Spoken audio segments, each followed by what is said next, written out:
بسم الله الرحمن الرحيم. مرحبا بمتتبعات ومتتبعي أكاديمية أماروش للرياضيات.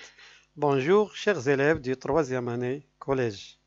Aujourd'hui, on va aborder la leçon repère du plan. Repère d'un plan. Je vais vous présenter cette leçon-là à travers 7 points. Premier point, repère du plan, vocabulaire important. Deuxième point, emplacement d'un point dans un plan P muni d'un repère orthonormé OIJ.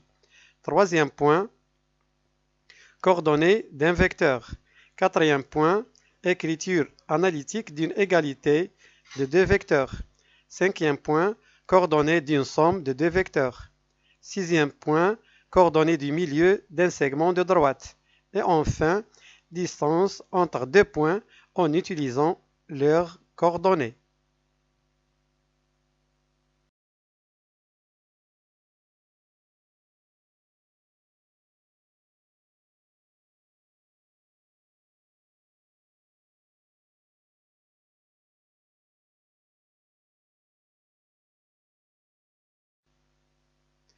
On commence donc par des vocabulaires importants concernant la leçon repère du plan.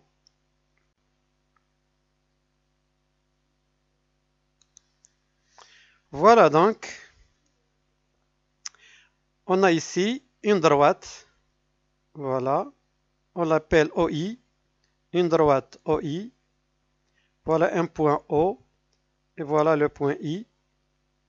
Cette droite-là, la droite OI, est une droite graduée par la longueur OI. Voilà OI, donc on gradue cette droite, voilà 1, 2, 3, 4 et 5, moins 1, moins 2, moins 3, moins 4 et moins 5.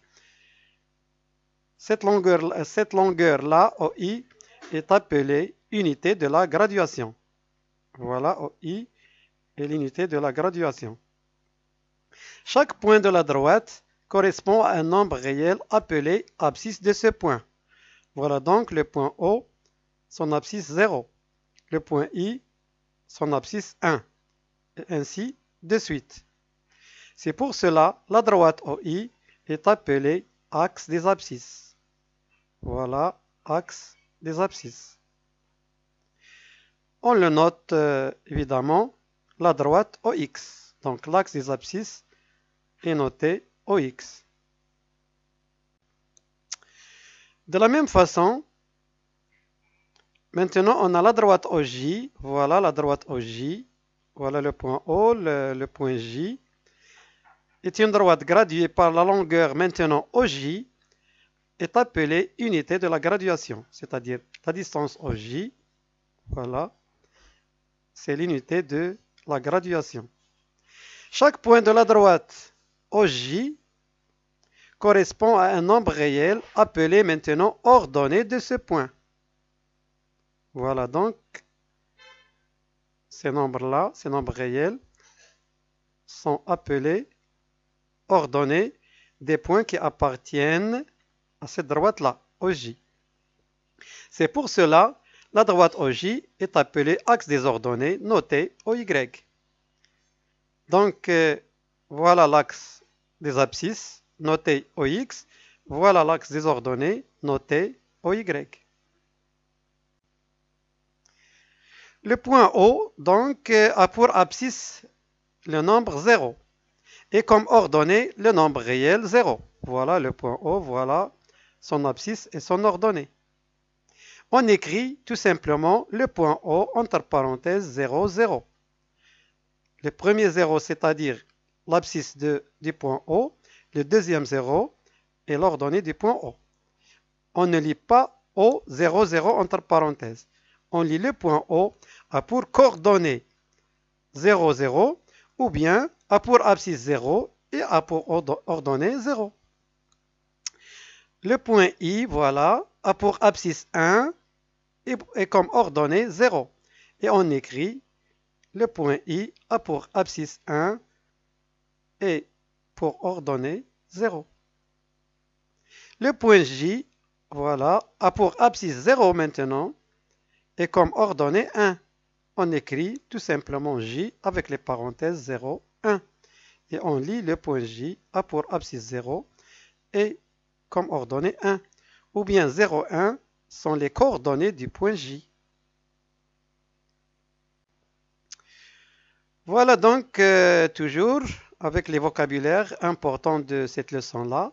Voilà l'axe des X, bien l'axe des abscisses, l'axe des Y ou bien l'axe des ordonnées. On dit le triplet OIJ, voilà le point O, voilà le point I, voilà le point J, est un repère du plan P. Si on a OI, la droite OI est perpendiculaire à la droite OJ, voilà OI, la droite OJ, et en même temps la distance OI, l'unité de la graduation, égale à la distance OJ, on dira que le triplet OIJ est un repère orthonormé du plan P. Ortho, c'est-à-dire orthogonal, voilà l'axe des X et l'axe des Y sont perpendiculaires. On dit aussi orthogonaux.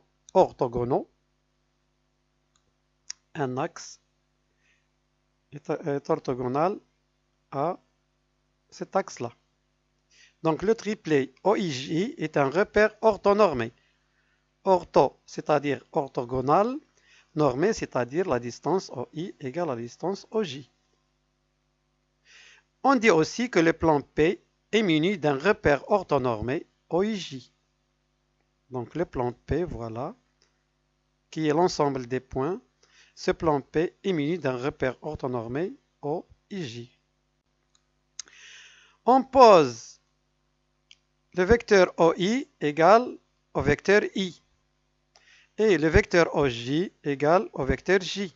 Et on dit aussi le plan P est muni d'un repère orthonormé OIJ.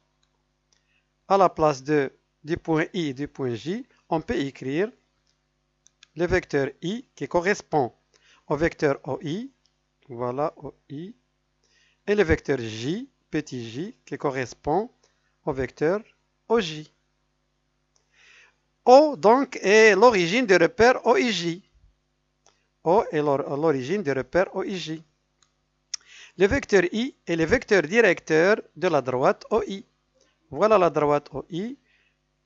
Le vecteur I est le vecteur directeur de cette droite-là. Et le vecteur J est le vecteur directeur de la droite OJ.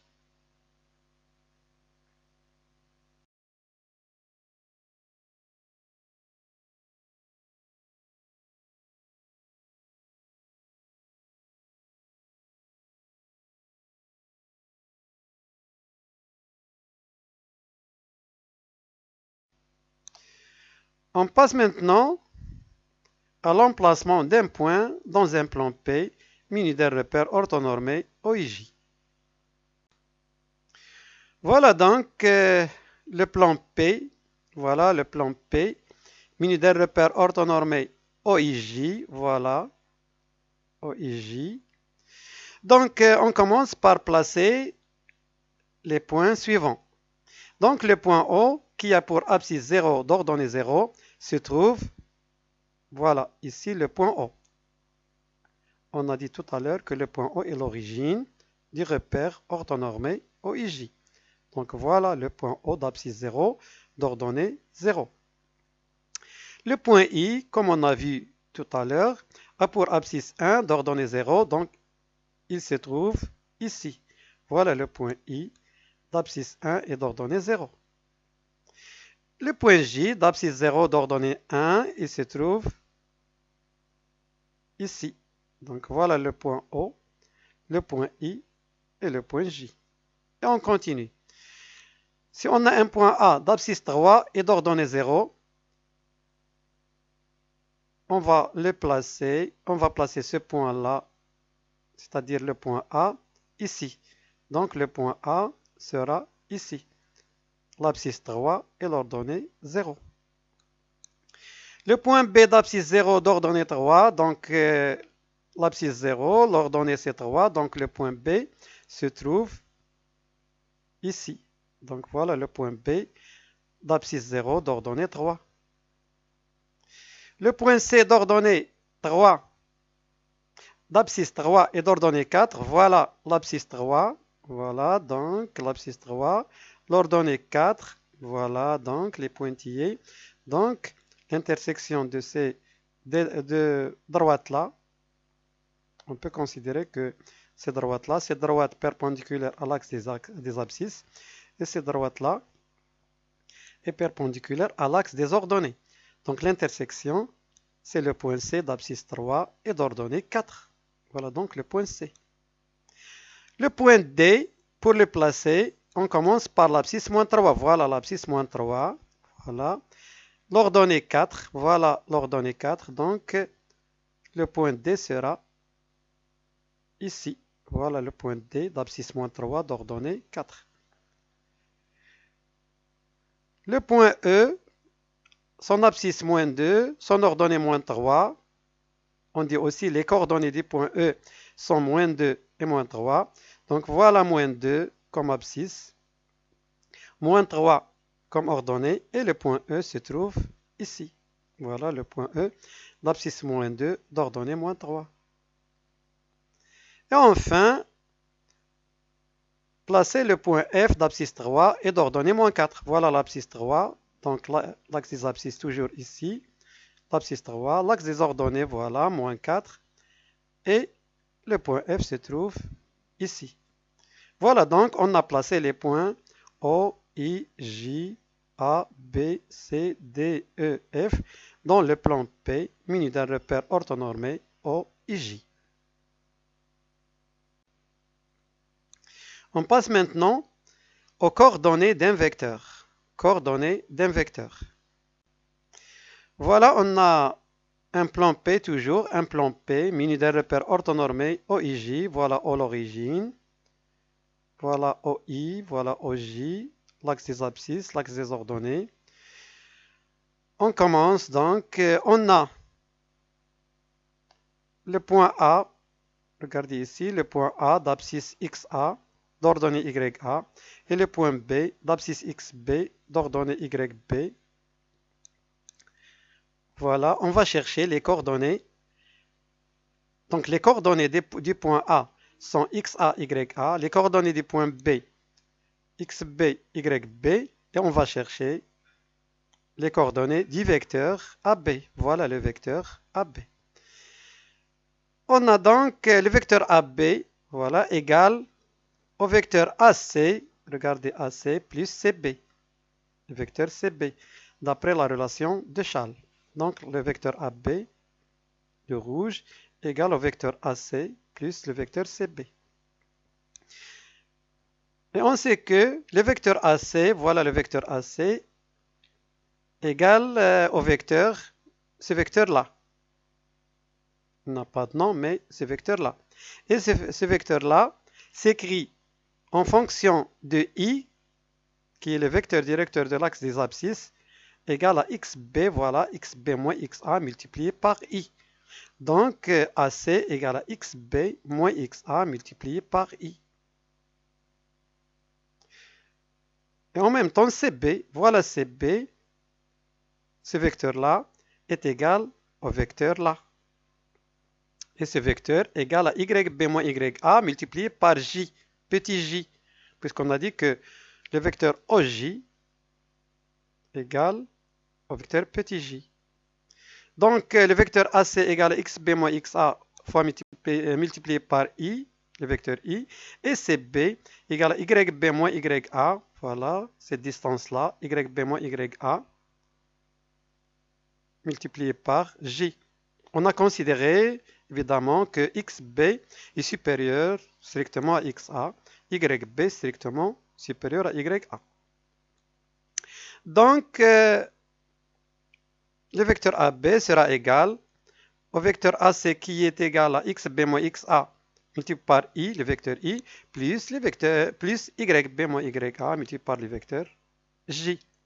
Cette écriture-là, on peut l'écrire sous la forme suivante, tout simplement, et on écrit le vecteur AB a pour abscisse XB moins XA, voilà, et pour ordonnée YB moins YA.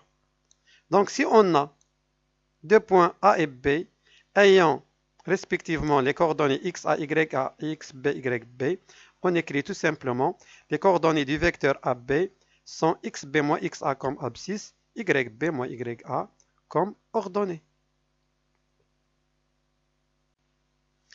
Exemple, voilà un point A d'abscisse 3 d'ordonnée moins 1, le point B d'abscisse 0 d'ordonnée 5 et le point C d'abscisse moins 8 d'ordonnée 2.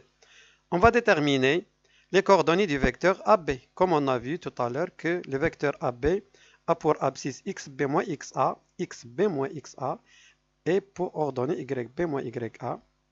Et on remplace xb ici égale à 0, moins 3, xa, l'ordonnée yb 5, moins 1. Et on calcule. 0 moins 3 c'est moins 3, 5 moins 1 c'est 5 plus 1 égale à 6. Donc les coordonnées du vecteur AB sont moins 3, 6. Deuxième exemple, le vecteur CB a pour coordonnées xb moins xc, yb moins yc, et on remplace xb, xc, yb, yc par ces valeurs. xb égale à 0, moins 8, xc égale à moins 8, donc moins 8.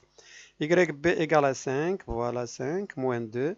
Donc CB, le vecteur CB a pour coordonnées 8, 0 plus 8 c'est 8, 5 moins 2 c'est 3. Voilà donc les coordonnées du vecteur AB qui sont moins 3 et 6 et les coordonnées du vecteur CB 8 et 3.